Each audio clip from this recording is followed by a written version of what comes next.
আপনাদের সঙ্গে প্রতিনিয়ত এমন কিছু ঘটনা ঘটে যার ব্যাখ্যা আপনারা কখনোই দিতে পারেন না। ঠিক এমন কিছু ঘটনা নিয়ে আমাদের এই হরর 2.0। তো ওয়েলকাম ব্যাক, সকলকে স্বাগত হরর 2.0 25 নাম্বার এপিসোডে।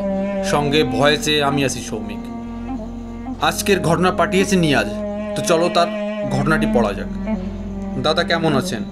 আপনার প্রত্যেকটা ঘটনা আমি শুনে খুবই ভয় পাই। আমার জীবনেও ঠিক এমন একটা ঘটনা ঘটে গেছে, বলি করে বলা হয়নি, তাই আজ প্রথমবার লিখতে বসলাম।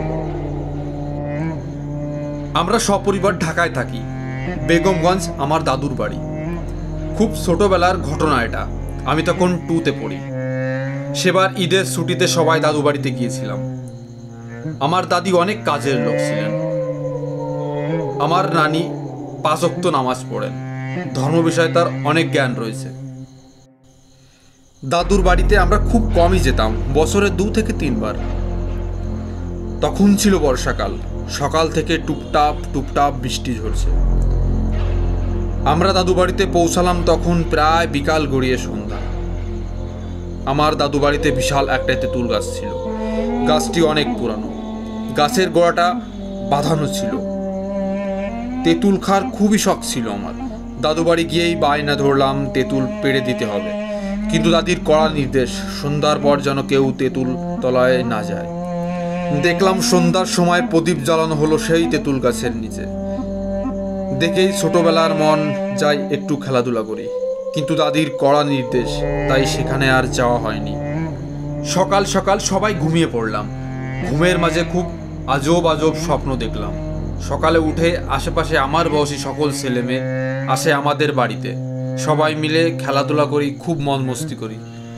দুপুরবেলা সবাই মিলে যাই মাছ ধরতে। মাছ ধরে তারপর আসি বাড়ি। খেতে আবারও সেই বিকাল। মা বলল তখন ঘুমাতে হবে। মার কথা রাখতে ঘুমিয়ে পড়লাম। যখন ঘুম থেকে উঠি তখন প্রায় সন্ধ্যা। অনেক বাড়িতে তখন বাতি জ্বলছে। প্রচণ্ড চাপ অনুভব করলাম তলপেটে। আমাদের বাড়ি থেকে বাথরুমটা ছিল বেশ দূরে। গ্রামে এমনটাই হয়, বাড়ির ভেতরে বাথরুম থাকে না। অদূর যাবো ভেবে মাথা চক্কর খেলো। ভাবলাম তেঁতুল গাছের তলাতেই কাজ সেরে ফেলি। কাউকে কিছু না জানিয়ে তেঁতুল গাছের নিচে কাজ সেরে ফেললাম। আর ঘটনার শুরু এখান থেকে। আমি যখন তেঁতুল গাছ তলা থেকে ফিরছি, মনে হলো গাছের উপর থেকে কে যেন মাটির গুঁড়ো যেমনটা হয় তেমন কিছু একটা আমার উপর ফেললো। হঠাৎ করে ভেতরটা কেমন যেন কেঁপে উঠলো। গায়ের প্রত্যেকটা পশম দাঁড়িয়ে গেল। আমি ভাবলাম পাড়ার কোনো ছেলে দুষ্টুমি করছে। আমি ওখানে দাঁড়িয়ে চিৎকার চেঁচামেচি করতে লাগলাম। ততক্ষণে বাসা থেকে বেরিয়ে আসে আমার ছোট চাচা। বলল, কিরে ওখানে কি করিস? আমি বললাম, কে যেন আমার উপর মাটি ছুড়ল। কাকু বলল, হয়তো তোর কোনো বন্ধু দুষ্টুমি করছে, চল ঘরে চল। ঘরে এসে সবাই যথারীতি আড্ডায় ব্যস্ত। আমি ছোট মানুষ, সবার মাঝখানটিতে বসে থাকলাম। এরপর খাওয়া দাওয়ার পর ঘুম। তখন বৃষ্টি পড়ছে টুপটাপ করে।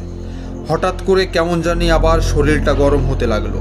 মা গায়ে হাত দিয়ে বলল, তোর গায়ে তো জ্বর, বলে একটা কাঁথা উড়িয়ে দিল আমার উপর। যে রুমটিতে আমি শুয়েছি, আমার সাথে ছোট মামা আর আমার দুটো কাজিন দুটো নিচে শুয়েছে, আর আমি আর ছোট মামা খাটে। অবশ্যই আমিও নিচে শুই, কিন্তু জ্বরের জন্য আমাকে উপরে শুতে দেওয়া হয়েছে। রাত বাড়তে লাগলো, সঙ্গে আমার জ্বরও বাড়তে লাগলো। মনে হচ্ছিল যেন কোনো শীতের মৌসুমে আছি। মাঘ মাসের মতো ঠান্ডা লাগতে লাগলো আমার সেই সময়। বাইরে তখনও বৃষ্টি ফোঁটা পড়ছে।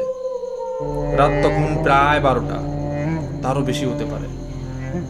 হঠাৎ করে হু করে বাতাস ঢুকতে লাগলো ঘরের ভিতর। আমারও ঘুম ভেঙে গেল। আমি আবসা আলোতে দেখলাম মামা পাশ ঘুরে অঘরে ঘুমাচ্ছেন। নিচে কাজিন দুটো ঘুমাচ্ছে। সেই মুহূর্তে কি করব বুঝতে পারছিলাম না। একবার ভাবলাম মাকে ডাকি, পরে ভাবলাম না, ঘুমিয়ে যাই। আবারও তলপেটে চাপ অনুভব করতে লাগলাম। চোখ বন্ধ করে জোর করে ঘুমানোর চেষ্টা করলাম, কিন্তু ঘুম আসছে না। হঠাৎ করে মনে হলো ঠান্ডা একটা অনুভূতি। কেমন যেন মনে হলো আমার পাশে এক টুকরো বরফ রেখে দেওয়া হয়েছে। কেমন যেন একটা শীতল স্রোত আমার মেরুদণ্ড দিয়ে বয়ে গেল। এত ঠান্ডা কেন? পাশে মনে হচ্ছে কাঁথার নিচে কেউ বরফ রেখে দিয়েছে। আমি স্পষ্ট অনুভব করছি সেই ঠান্ডা আমার গায়ে এসে স্পর্শ করছে। ভাবলাম হাত দিয়ে দেখি, কিন্তু ততক্ষণে ভয় আমার আত্মা খাসা ছেড়ে বাইরে আসার পক্ষে। ঘরে যেন গুমোট বাঁধে আছে অন্ধকার। আমার মনে হলো মামা ঠিক খাটের ওই প্রান্তে আর আমি এই প্রান্তে, মাঝখানে অনেকটা খালি, আর সেই খালি জায়গাটাতে ঠান্ডা কিছু একটা বস্তু আছে।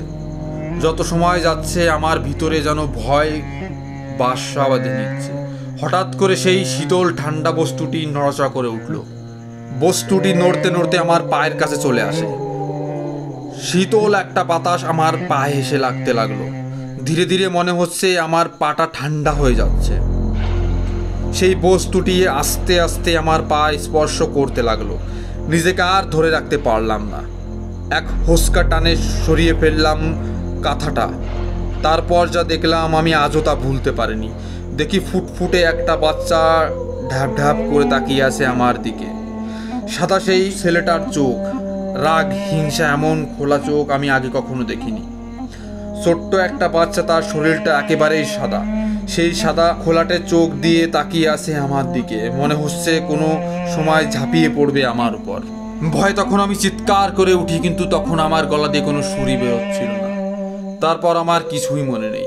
যখন আমার জ্ঞান ফেরে তখন প্রায় দুপুর। আমার গায়ে তখন প্রচণ্ড জ্বর।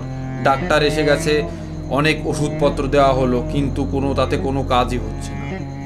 হঠাৎ দাদি কি মনে করে আমার মাথার পাশে এসে বসলেন। বললেন, তুমি কি কিছু করেছিলে? ভয়ে ভয়ে সেদিন সন্ধ্যার কথা সব বলি। শুনে মনে হলো যেন বাস পড়েছে দিদার মাথায়। পুরো বাড়ি দাদি মাথায় করে ফুলল। 1000 বার বারণ করেছিলাম যে তেঁতুল গাছের গোড়াতে যেন কেউ না যায়। তারপর জানতে পারি ওই তেঁতুল গাছে নাকি কিছু থাকে। যদি কেউ ওই গাছের গোড়াতে নোংরা করে তার সাথে এমনই কিছু ঘটে। তা কল্পনার বাইরে। আমি না জেনে করেছিলাম, তাই আমার কোনো ক্ষতি করেনি। তারপর থেকে আজও আমি আমার দাদু বাড়ি কখনোই যাইনি। আমার পরিবারের সকলেই যায়, কিন্তু আমাকে কখনোই সেই বাড়িতে যাওয়া হয় না। আমার এই ছোট্ট ঘটনাটি যদি আপনাদের ভালো লেগে থাকে তাহলে অবশ্যই কমেন্টে বলবেন। আর ভিডিও ভালো লাগলে লাইক, কমেন্ট অ্যান্ড শেয়ার করে দেবেন। আর এরকম ভিডিও শুনতে বা দেখতে আমার চ্যানেলটিকে সাবস্ক্রাইব করবেন। ততক্ষণ সবাই ভালো থাকবেন, সুস্থ থাকবেন। ধন্যবাদ।